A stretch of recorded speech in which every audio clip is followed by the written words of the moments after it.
Bonjour, je prénomme Boris, 32 ans de psychiatrie, donc j'ai 44 ans et je suis tombé en psychiatrie à l'âge de 16 ans. J'étais en cours de première scientifique, mathématiques, en 94. J'avais 16 ans et bon, à un moment, j'ai vu le tableau onduler un petit peu tel un drapeau qui flotte dans l'air. Et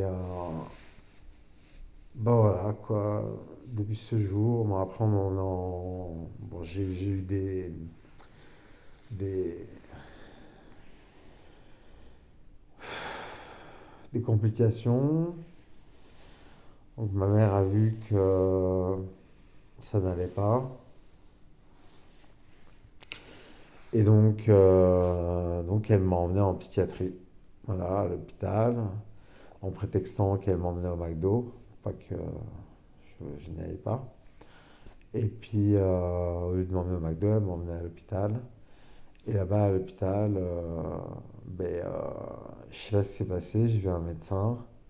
Il a vu que j'étais pas bien et il m'a proposé, donc l'infirmier m'a proposé de, de prendre un verre d'eau, un cachet ou dilué dans l'eau. Et j'ai pris le verre, et je l'ai laissé tomber et j'ai foutu une droite à l'infirmier. Voilà, Bruno, je me rappelle encore. Donc, Bruno, c'est encore là. Toutes mes... Mon salut. Bon, donc voilà, première hospitalisation s'est passée donc avec ce, ce comprimé donné de force. Et je me suis retrouvé en isolement pour avoir frappé l'infirmier.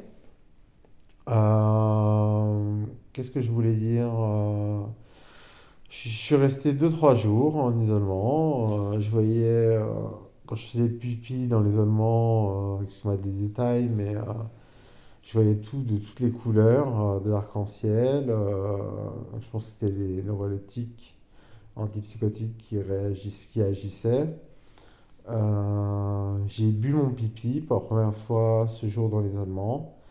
Et je suis resté 3 jours. Au troisième jour, j'étais par terre, en pleurs. J'ai demandé à mon médecin psychiatre de sortir de cette chambre d'isolement qui est le mitard, où tu as juste un lit, un lit et la pièce de 2 mètres sur 3 où t'es fermé à clé, t'as que cette pièce. Je suis resté 2 3 jours.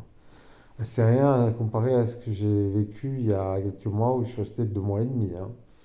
Ah ouais, les médecins n'ont aucune vergogne et aucun scrupule. Donc ces psychiatres de merde, je me permets de le dire parce que je suis en colère contre cette branche de la médecine qui pour moi n'en est pas du tout une. C'est plutôt de la, de la pseudoscience, voilà, et te bourre de médicaments, on te bourre de médicaments, neuroleptiques, antipsychotiques, injection, pas injection, comprimé, pas comprimé. Enfin, vraiment, c'est n'importe quoi. En hôpital, on te gaffe de médicaments comparé aux cliniques où on te fait assez soft ou en médecine de ville. Mais les médecins des hôpitaux sont vraiment des bâtards, excuse-moi du terme, entre guillemets. C'est vraiment des FDP, quoi. J'en démordrai pas. Ils sont à la solde, bien sûr, de leur laboratoire. Il y en a qui sont sponsorisés par des labos, donc ils donnent des médicaments que de leur labo. Et il y en a d'autres, donc voilà,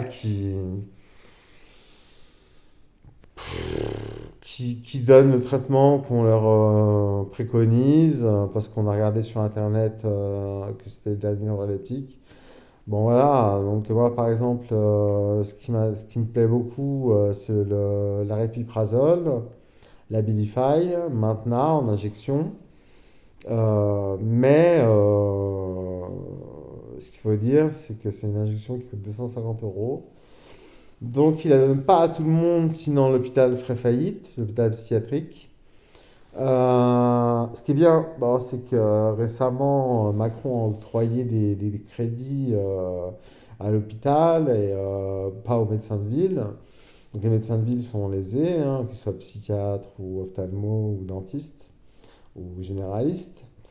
Par contre, l'hôpital a reçu des crédits. Je le ressens beaucoup. On voit beaucoup plus d'infirmières, on mange beaucoup mieux. C'est très bien. Par contre, ce qui se cache derrière tout ça, c'est que quand on fait des prises de sang, bah, il y a la recherche biomédicale qui se fait en amont. Hein, je critiquerais un peu Big Pharma. Sachez que Macron avait un millier ou 1 million d'actions Moderna. Donc ça, c'est Big Pharma. Hein. Moi, dans ma chaîne YouTube, je montrerai seulement aux psychiatres, hein, et à Big Pharma, qui sont les fléaux de la psychiatrie moderne. Et aussi, je m'en prendrai aussi aux nouvelles lois psychiatrie, aux nouvelles lois psychiatrie qui sont liberticides et par exemple la contrainte, un truc comme ça, quoi. Voilà, ça, je suis contre. Voilà, j'en subis les conséquences. L'année dernière, je suis resté 1 an et 2 mois en psychiatrie, alors que je ne le méritais pas. Je méritais un autre sort. Et puis là, cette année, là, j'entame mon 9e mois.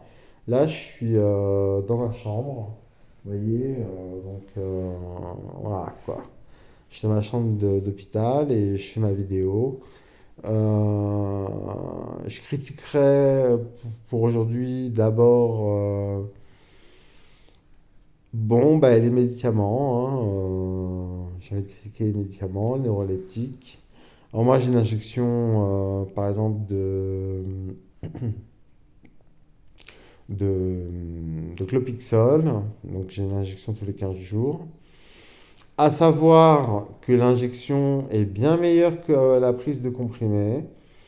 L'injection est particulièrement efficace dans les troubles schizophréniques et psychiatriques. Je la conseille vivement.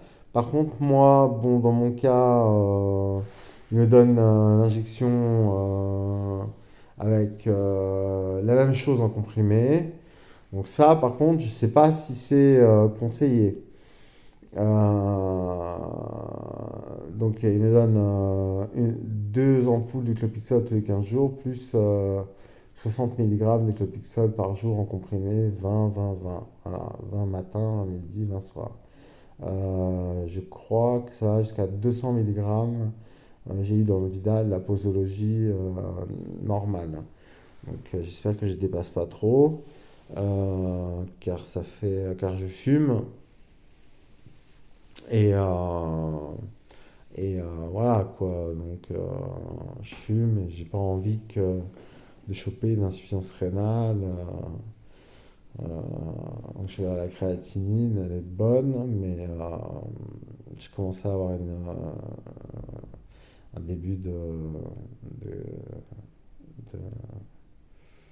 d'insuffisance rénale. J'étais à 60 au lieu de 120. Bon, là, elle est remontée, la créatinine, dans le sang, mais c'est un marqueur du, l'insuffisance rénale que j'ai eue. Voilà, donc ces médicaments, ben, c'est de la merde. Ça a été appelé au début par Deniker et je ne sais plus qui, par Henri Laborit, Jérôme Poulenc, les premiers neuroleptiques qui sont sortis. Anciennement, Jérôme Poulenc, c'est Big Pharma, quoi. Ben, à l'époque, c'était Ron Poulenc. Ça a été racheté par le nom m'échappe, mais voilà, quoi. Donc ça a été appelé la lobotomie chimique, parce qu'avant, ils lobotomisaient en faisant passer un pic à glace là dans l'œil, comme ça, dans les années 50. Puis après est arrivée la lobotomie chimique, l'antipsychotique neuroleptique. Neuroleptique du grec neuro, affaibli, neurone, et leptikos, affaibli, qui affaiblit les neurones. Parce qu'en fait, les schizophrènes ont le cerveau qui mouline un peu trop vite. La dopamine il circule beaucoup plus vite que chez un individu normal. Et d'où la maladie, les hallucinations, la transformation du réel. Alors on dirait chez les, dans l'ésotérisme ou je suis dans les croyances, on parle souvent de schizophrènes comme des chamans, des représentants terrestres capables de faire le lien entre les mondes visibles et les mondes invisibles. Donc les mondes visibles où la réalité est, se trouve, et les mondes invisibles où c'est plutôt le monde des idées, des concepts, des ondes radio, des âmes immatérielles, parce que l'âme est immatérielle et immortelle, contrairement au corps. Ça, il faut se référer à saint Thomas. C'est lui qui en parle le mieux de l'âme. Donc l'âme est immortelle, invisible, et la conscience également. Elle irradie, selon Amran Ivanov, elle irradie du corps. Elle est soi-disant présente dans le cerveau, mais en fait, ce sont des ondes. Le cerveau est composé d'eau et d'électricité, et d'ondes alpha, theta, gamma. Quand on dort, on a des ondes. Et puis, qu'est-ce que je voulais dire Puis voilà, voilà. Donc, sur ce, je vous laisse méditer. Je vous dis à bientôt et suivez ma chaîne. Je suis aussi musicien, The Balkanese Crew, The, plus loin, Balkanese, B-L-K. A-N-Z, Crew, C-R-E-W. Je suis sur Instagram, je suis sur, voilà, je suis sur Deezer, tous les sites, YouTube. Ah, c'est ma chaîne YouTube. Sur ce, je vous remercie. Pour ce soir, c'est tout. Je reviendrai bientôt. Je vous souhaite une bonne soirée et je vous dis à bientôt.